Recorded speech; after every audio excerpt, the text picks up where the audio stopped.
నేనొక clarity ఇద్దామనుకుంటున్నాను. చైతుకి autism ఉందా అని డీఎం చేశారు. అండ్ చైతుకి ఏదైనా ప్రాబ్లమ్ ఉందా?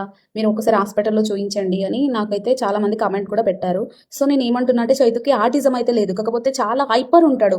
ఇంట్లో ఉన్న సేపు చాలా అరుస్తాడు. అటు ఇటు పరిగెడతాడు.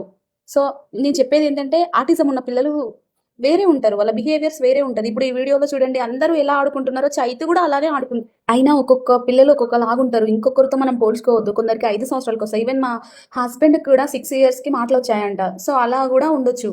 అక్ మా ఆయనకు నత్తే వచ్చేదంట చిన్నప్పుడు. ఇప్పుడు లేదు. సో, మా బాబు గూడా అలాగే అవ్వచ్చు కదా! మనం ఎందుకు ఇంకో హాస్పిటల్‌లో చూయించొచ్చు. ఎవరిష్టం వాళ్ళది. కానీ మంచిగున్న పిల్లల్ని గూడా థెరపీ అని దేనికో తీసుకెళ్ళి వాళ్ళు దానివల్ల ఇంకా సిక్ అయితే అప్పుడు మనమే నష్టపోతాం.